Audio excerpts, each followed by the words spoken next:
guys, bisitahin natin ang mga gulay sa likod ng bahay. Let's go. Yan, ito yung cherry tomato ni Lisa. Daming bunga. Daming bunga yan. Ayan mo yun. Ayan, hitik na hitik sa bunga, di ba? Ang dami. Ang dami hanggang sa taas. Ayan.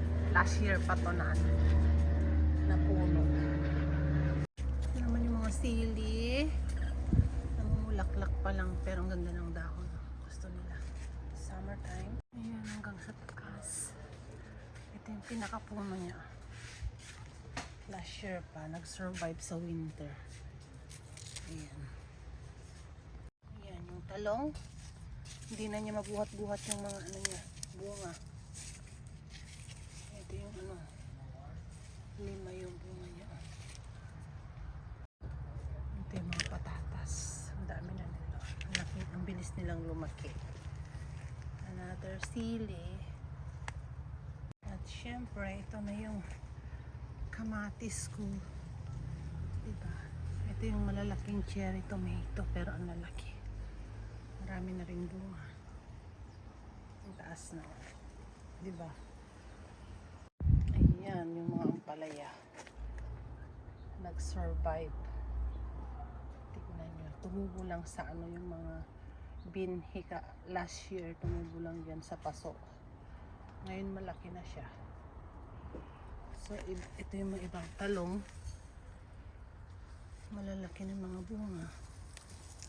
Yan, pwede ng pakbet.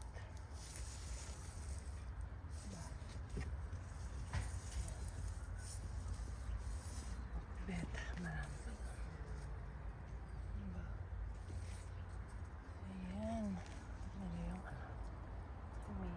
Marami.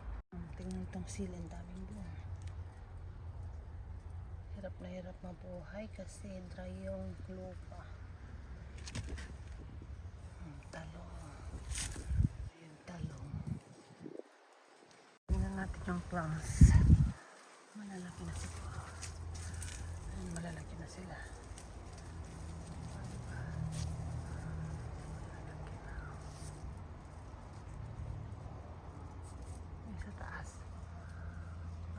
Bunga.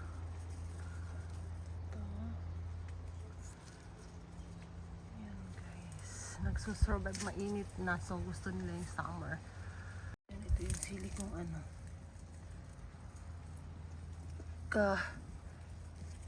Ano ng tomato na tinanim ko. Marami na rin bunga. Diba ang ganda ng kamatis. Ang laki na.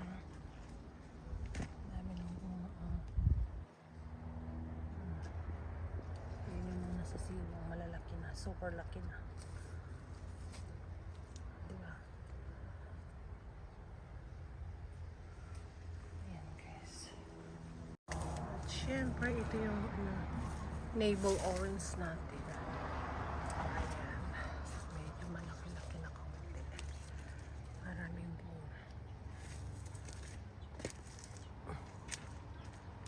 Ayan, nagsusurvive din yung ano, mansanas. Ito maraming bunga. Lemon. Ayan guys. Ayan, let's go. Medyo mainit-init pa. Ayan. Ako sa loob ng bahay. Mamaya na lang ako mag-garden. Let's go guys. Bye. Malungkot siya kasi iniwan. Hi Blue, what happened? They left you. It's fine, I'm here. Okay, I'll see you in a bit. Bye.